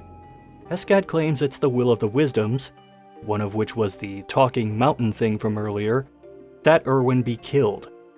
Dana says that not only did she, Eskad, and Matilda all grow up together, but that Eskad already tried killing Irwin, but instead fell into the underworld and had to claw his way out. Matilda just wants the fighting to stop, but upon trying to leave, someone impersonating a nun knocks out Dana and teleports away with Matilda. Dana tracks them down in a previously sealed meditation room, and when the nuns retrieve Matilda, the imposter turns into a being named Spriggan, who doesn't put up much of a fight. Afterward, Matilda reveals she never wanted to be a priestess, and Irwin was trying to free her from that responsibility. This leads to Dana running off to look for Eskad, and Matilda asks the player to find her in the next event, In Search of Fairies. You may think that since Dana is looking for Eskad, who we saw earlier in the jungle with a bunch of fairies, and the event being called In Search of Fairies, that you're supposed to go to the jungle next. And you are in fact supposed to go to Lake Kilma, which you may not have been to at all yet. Legend of Mana, ladies and gentlemen. Well, there are in fact fairies in the forest. And I guess them being influenced by Erwin explains why they're complete assholes to humans. At a cliff overlooking the lake, Tote, one of the wisdoms alluded to earlier, mentions that it may be possible to enter the fairies' world by jumping through a circle of them. Something he also said to a lady who was there earlier. The lady was Dana. Now Dana suspects that Erwin is hiding in the land of the fairies. And never mind, he's right there. She manages to follow him when he does go there, but the player is too late and has to deal with a boreal hound. Back with Matilda, she mentions Escad was just there and how he couldn't see fairies before, but he can sort of see them now, which, I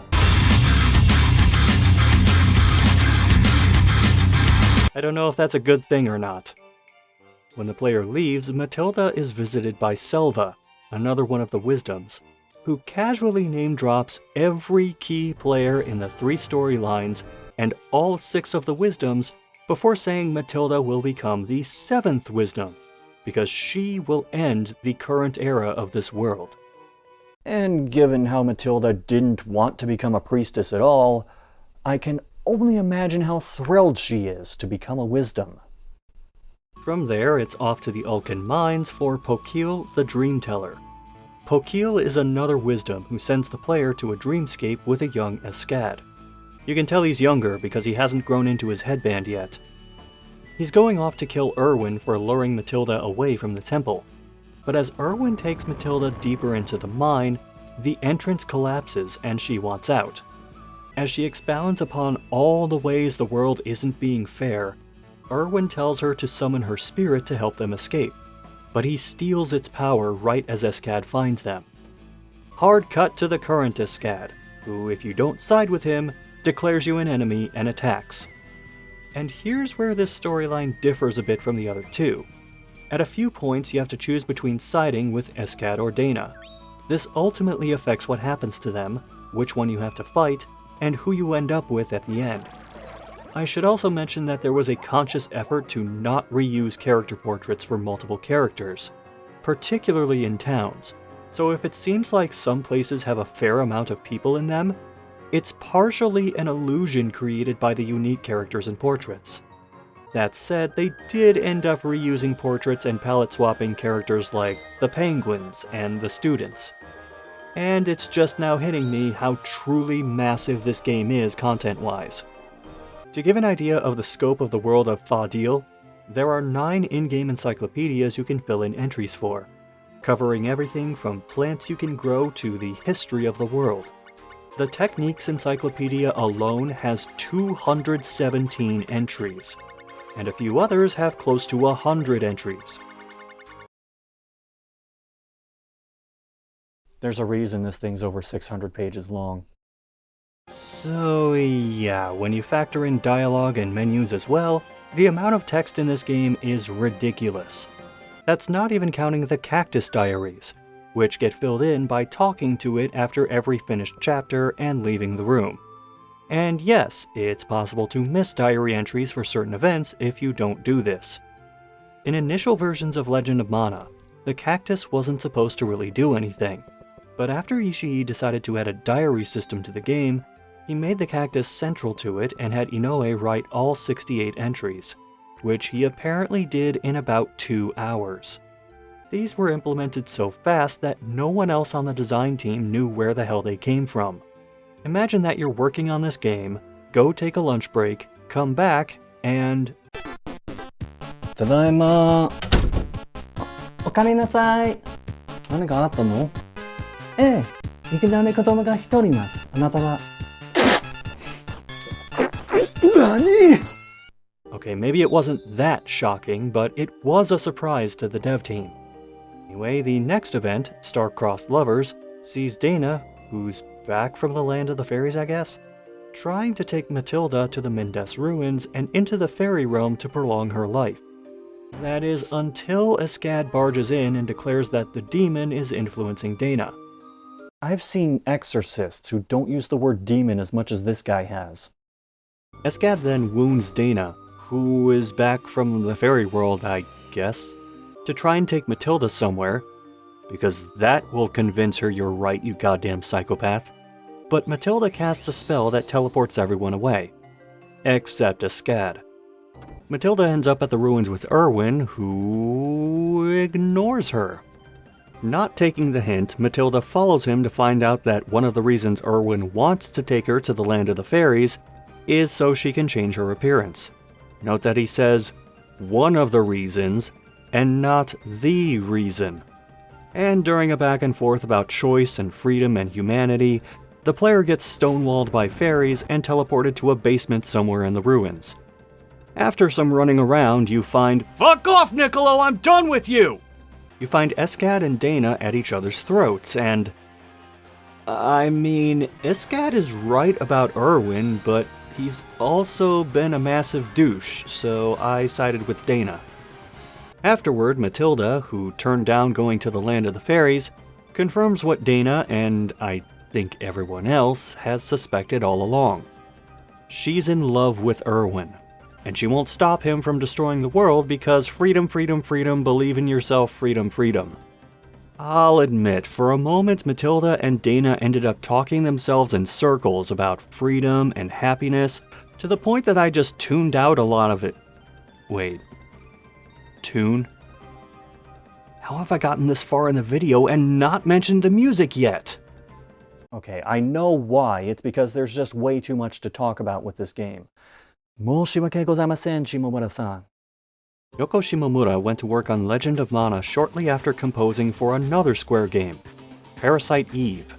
This might explain why there are a couple of tracks in here that sound slightly similar to Parasite Eve's music.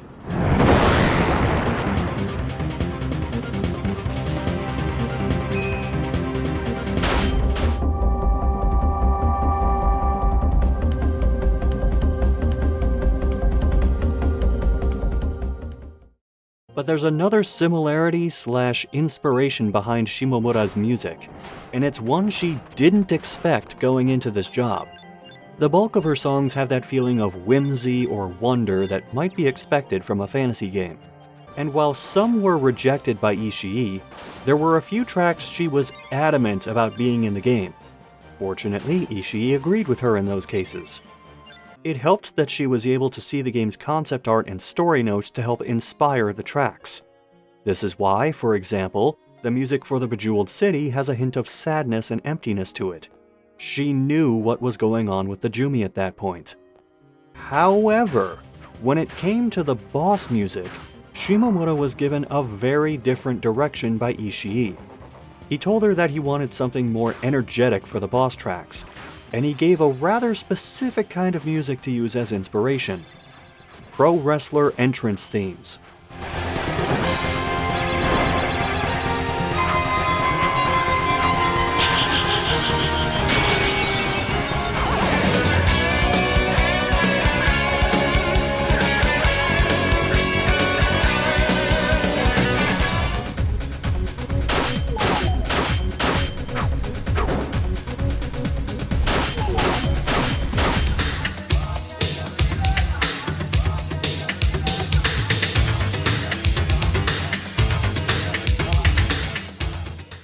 Then, when Shimomura asked Ishii about what style to use for Escad's ending theme, apparently Ishii, while being completely deadpan serious, suggested Enka.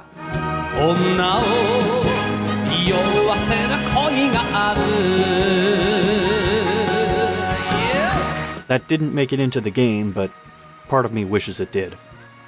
Back to the fairy storyline, the final event, Heaven's Gate, begins with Matilda recounting the story of Leucemia, the worm of light who swallowed 7 cities and died after swallowing a volcano.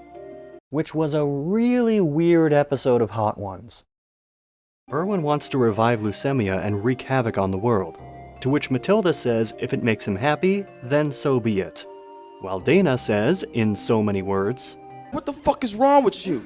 Before Matilda states, somewhat ominously, that once Erwin, Dana, and the player are free, she will die. For the record, if Escad is in this conversation instead of Dana, Matilda is in a way less talkative mood, and Escad runs off, confident that he'll kill Erwin and save the world. At this point, Dana or Escad can join you, but Escad requires a detour to the jungle, so not nearly as convenient. Also, he's a prick. Matilda hands over the Brooch of Love artifact, which makes leucemia appear on the map. So, does that mean I revived leucemia? No, but it would be funny if you could do that. I could see Erwin reacting like Shodan when you fire the laser at Earth in System Shock. Oh, I wasn't expecting you to do that, but, thanks? After fighting outside and inside of the decaying shell of leucemia, Erwin assumes his final form and gets stunlocked to death by a human. Without Erwin's power, the now empty husk that is leucemia collapses. Back at the Cancun nest, a priestess reveals that Matilda just died. Meanwhile, in the underworld, Matilda meets Erwin again. Anyone else find it strange that the afterlife is just a few stops away from home on the map? This time Matilda looks her age because, as she puts it, their souls can create anything they desire, and the world's upcoming change and even her presence in the underworld was something he wished for. Erwin, in no uncertain terms, says that he's a demon and wants to do demon things, particularly without Matilda. He fades away, leaving Matilda behind to be consoled, sort of, by Selva. And that's how the fairy arc ends. Awkwardly. Compared with the far more grandiose ending to the Jumi arc, it's pretty clear that even though it was considered one of the main storylines in development, either this story just ends on the sour note of, don't trust demons, why the hell are you trusting a demon, we told you this would happen if you trusted a demon, or they ran out of time or resources to flesh out the ending. Either way, it's sad that Matilda ultimately suffers a worse fate than Gilbert. Oh, right, I haven't explained who that is. Gilbert is a lovesick moron who can't see the forest from the trees because his head is firmly stuck up his own centaur ass. He speaks in pseudo-Shakespearean drivel to just about anyone who doesn't have a Y chromosome, and will both desperately pursue them as his advances are rejected, and run like hell the moment they don't fit his idea of the ideal romance. He also tends to go after women who pose some kind of threat to his health and or safety. Not kink-shaming, just an observation. Like a siren, who nearly sinks the ship he's standing on. Or a part basilisk woman who can turn him to stone. He even asks her to turn him to stone. And she does. Now a statue, Gilbert gets sold multiple times, all the while bemoaning the fate that is his own damn fault. When one of his would-be girlfriends hears he's been turned to stone, her reaction can be summed up as, "Oh no! Anyway, last week..."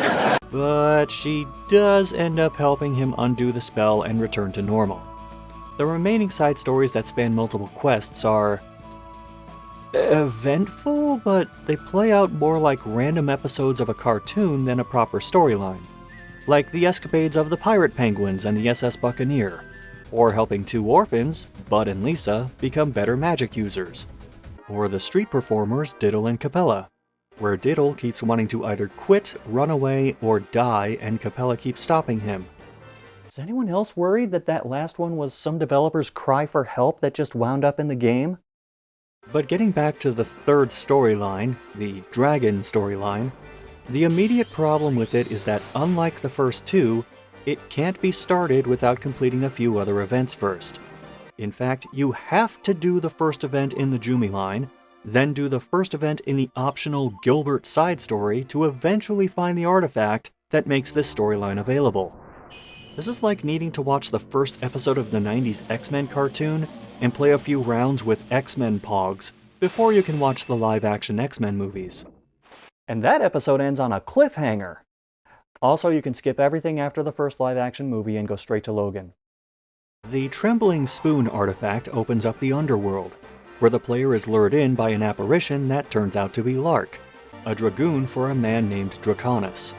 In this event, the Fallen Emperor, Lark takes the player to the deepest parts of the underworld to meet his master, Lord Draconis. Draconis, the former Emperor of the Dragons, had his power taken from him by 3 other dragons, and he wants the hero/heroine to defeat them.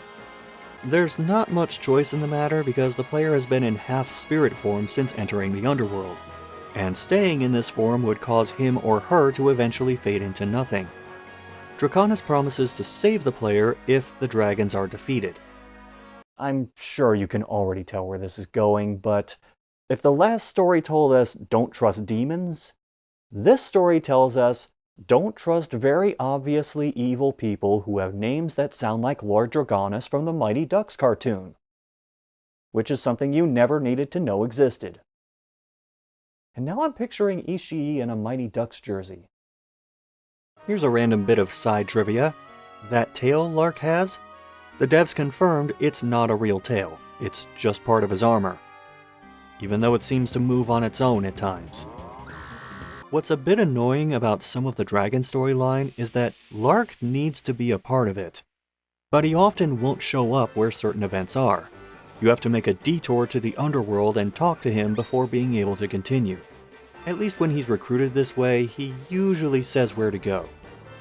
The first dragon is a Cravator in the Guardian of Winds event, where Lark is immediately jumped by Sierra. Nothing is revealed yet, but it's apparent these two know each other well. After fighting their way up the mountain and past multiple dragoons, as well as some regular bird people who are way out of their depth, they meet a Cravator, who seems to know what Draconis is planning, but Lark doesn't care. He slays a Cravator, goes to the Mana Stone he was guarding, and absorbs its power to relay it to Draconis. From here they go to the Bone Fortress, or the Bone Zone if you will, but you probably shouldn't. And this is where Jajara, the Dragon of Knowledge, resides.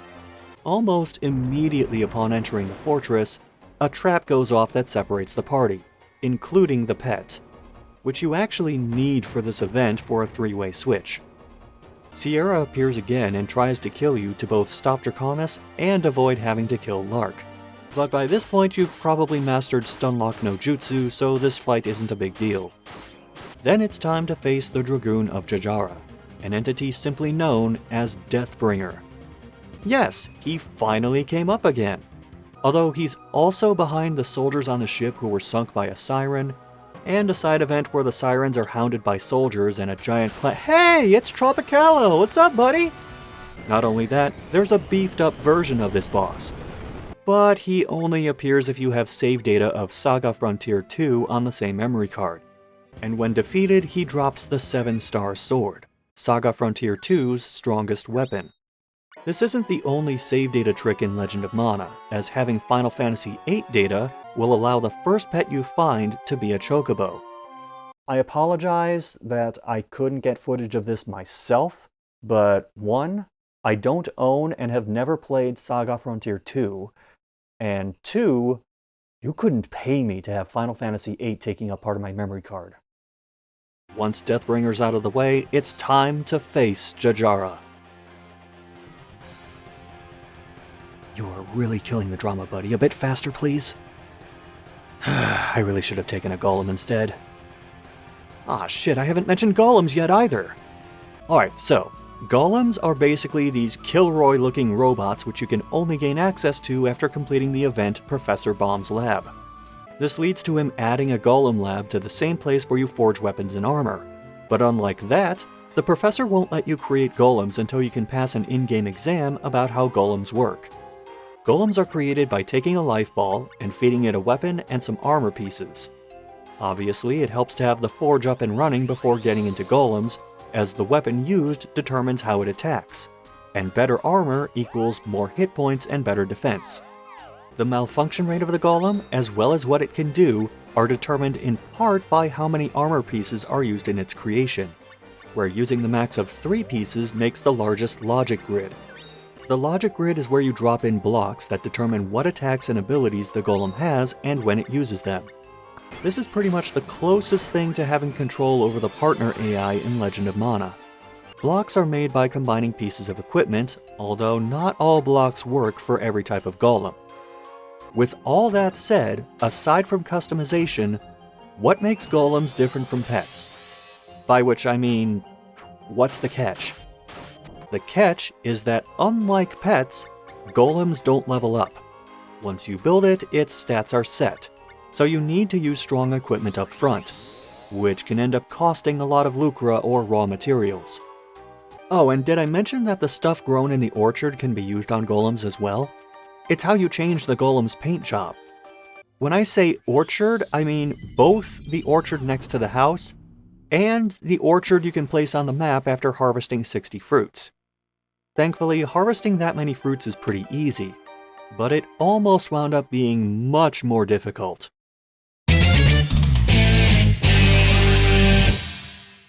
The original plan was to have the fruits in the orchard rot if not taken care of, or produce better yields if cared for in a certain way. I'm trying to imagine what this game would look like if Ishii were allowed to add in all of the Pokemon, Suikoden, Harvest Moon, Sim City type stuff that they came up with in development. Just this 6-disc long homunculus of an RPG that makes like a Persona title seem like an unfinished prototype. Also, if you're wondering why I'm not showing the boss fight yet, it's because that pet is still hopping into position for it. See? Jajara knows exactly what Draconis wants the power of mana for and attacks. And unlike most of the bosses in this game, Jajara has a second phase, one in which his body's structure shifts around and he wields the heads of 2 statues. I really like this boss design. But this form's easier to stunlock than his first phase. One absorbed Mana Stone later, the next event, the Dragon Princess, involves going deep into the White Forest and facing Sierra again, who tries to convince Lark to not help Draconis anymore, but Lark says that if he does, he'll be free from the underworld. I mean for good, none of this having to get back to the underworld before curfew stuff. Sierra swears to protect the world from Lark, who she reveals is her brother. But the dragon Vadis appears and stops her. This dragon simply tells Lark where the Mana Stone is, and Lark absorbs its power while muttering about how he'll be free and he has a plan for dealing with Draconis. He runs off while Vadis wants the hero/heroine to stay and test their strength. Or their ability to stunlock enemies. Same thing, really. Vadis says to go after Lark, and there's not really a choice in that matter, right? Remember the whole fading away into nothing curse looming over our heads? This leads to the final event. Wait, it's the final event already? Yes, because the Dragon storyline only has 5 events in it. Compare that to the Jumi storyline's 9 or the Fairy storyline's 7. Hell, Niccolo and Gilbert got 5 events each for their side stories. Such a shame. That's so unfortunate. I mean, not that the Dragon arc has so few events, but that Niccolo is allowed to live. Wait a minute. Piccolo? Why did I say... Oh my god, I forgot about the instruments! Because there's not enough other shit to do in this game, there's also instruments. Music instruments. After dealing with some students in another event, one of them shows up at that same building and adds a room to create instruments. Why are instruments important? 2 reasons. 1, they can be equipped and used to cast spells. 2, they can be used to lure in elementals found in the wild. You pick an instrument, pick a type of song, pick the part of the song to play, and if they like it, they move closer. Once they're close enough, you can stop playing and run up to them to receive an elemental coin or 2, which can be used to make other instruments or for tempering weapons and armor. For example, if I select this ocarina and then decide to play the melody of an upbeat song, you will stop watching this video. Anyway, going to the underworld means running into Sierra, who accompanies the player. She shows how capable she is as the event, the Crimson Dragon, officially starts. At the bottom of the underworld, Draconis is about to try reverting to his original form. But the heroes rush in. Why do I still have you in the party? Lark reveals that the agreement between him and Draconis was that at the time of Draconis' revival, Lark would have the chance to face him in battle. Instead, Draconis transforms Lark into a huge centaur monster and sicks him on Sierra and the player. After he reverts back to normal, Lark reveals that he only went along with Draconis' plan so he could return to the world of the living and be with his sister again, before he fades out of existence. Or he could walk back into the scene 5 minutes later. I'm still not really sure how life, death, and the underworld work in this game. Meanwhile, Draconis' revival causes the underworld to collapse and be reshaped into a new land called the Flames. Vadis, in spirit form, reveals that Draconis' weakness is his solitude, which is a not-so-subtle way of saying, Sierra, just take the hero with you. After navigating Draconis' palace and fighting the twisted visage of Lark again, yes, he's back somehow, Draconis is confronted by Sierra before he assumes his true form and attacks. It goes about as well as you would expect at this point, although the developers were somewhat self-aware of this, as Ishii stated that they wanted this dragon to be really strong, but Inoue said it turned out to be rather weak. Oh no!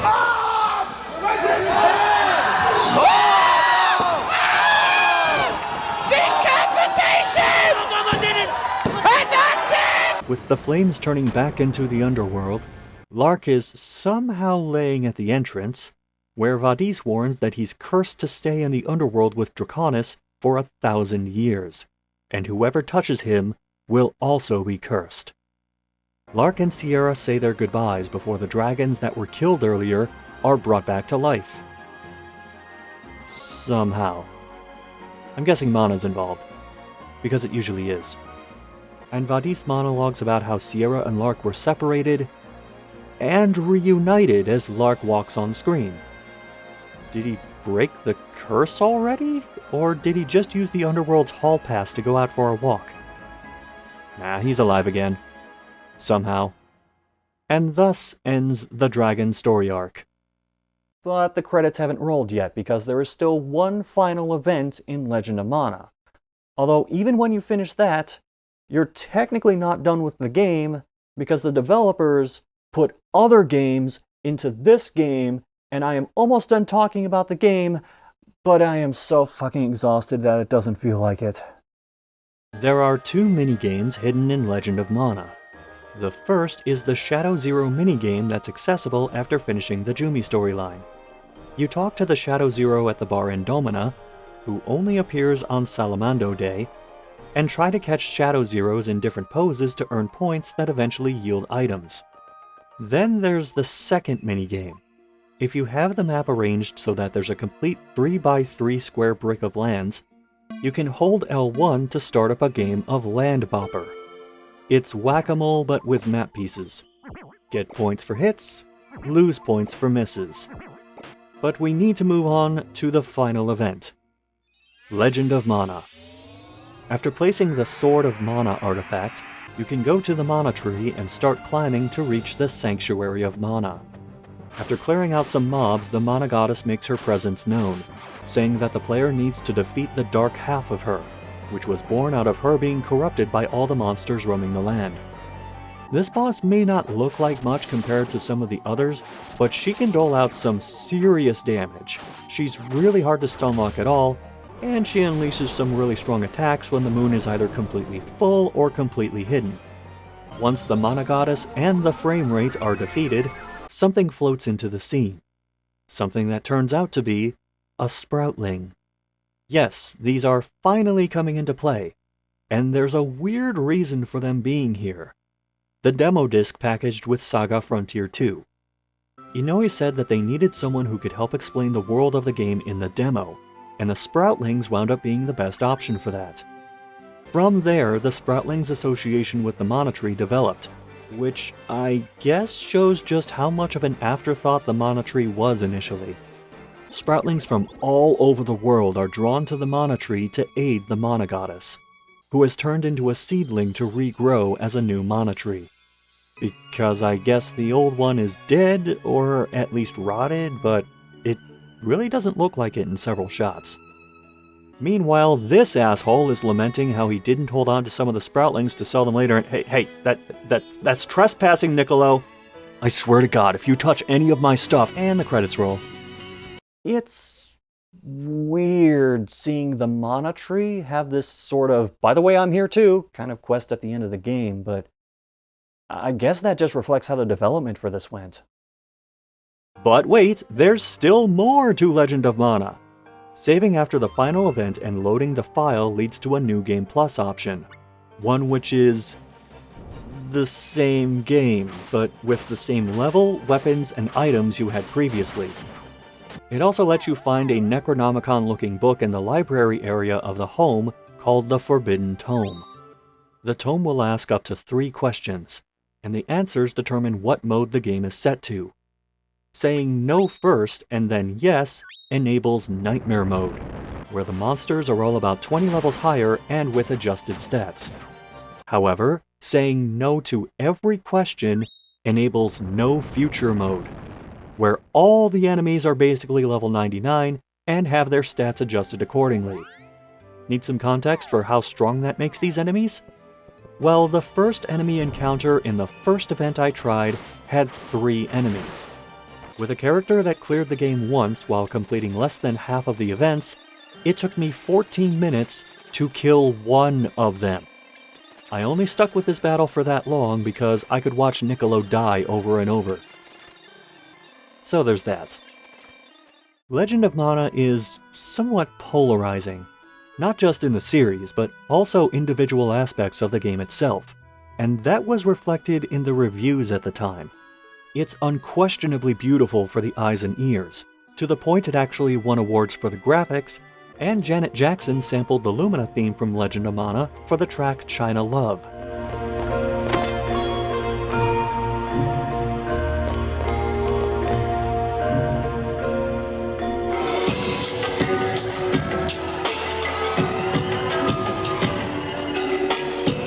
However, the structure of the game was a common criticism, being referred to with words such as disjointed, disconnected, and schizophrenic, as were the weird conditions for some of the events to happen in the first place.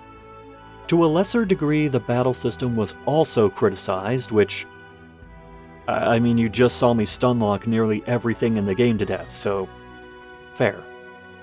Critic review scores ranged from the equivalent of a 9.5 out of 10 down to a 4 out of 10, though Famitsu, being Famitsu, gave it a 31 out of 40, the same score as Trials of Mana.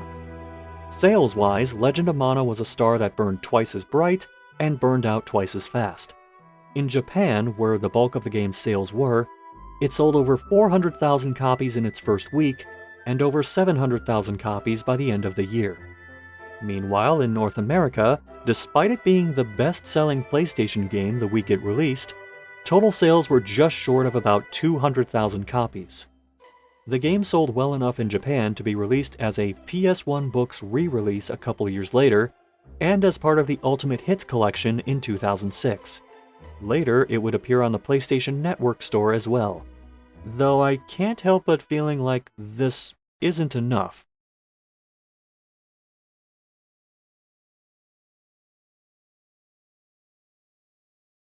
With renewed interest and appreciation in the Mana series worldwide, could other installments like Legend of Mana return or a completely new entry be possible? Of course. I hope to work towards being able to make that a reality.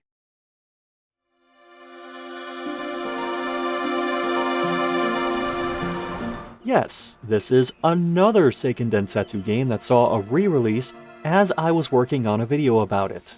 Revealed, among other places, during a Nintendo Direct in 2021, a remaster of Legend of Mana released for the Switch, PS4, and on Steam on June 24th of that year, and mobile devices a few months later. Extra features in this version include the ability to adjust enemy encounter rates and a rearranged soundtrack, though the original is still there as well. And that Ring Ring Land game from the Pocket Station? They integrated that into the remaster. Of course, I am burying the lead a bit here, which is that this remaster is available globally, meaning there is now an official Legend of Mana release for Europe, which I'm sure made them happy. Isn't that right, S-Sweet X-Sweet R? I think that's a yes? And of course, Japan got an exclusive collector's edition, with the game, an art book, soundtrack CDs, and a little cactus plush. This specific game also received new life in the form of an anime titled Legend of Mana: The Teardrop Crystal, which was announced around the same time as the remaster. Supposedly, this anime came first and was the catalyst for the eventual remaster of the game. However it happened, I'm just glad it happened. The Legend of Mana is probably my least favorite of the Mana games so far.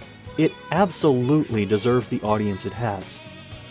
And with that, we can finally close the over 600-page long book on Legend of Mana, and the series can take a step forward, though oddly it does it while looking backward. And it involves one of these.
Why don't they do more to protect their cores? Are they solar powered like a cheap calculator? Ugh.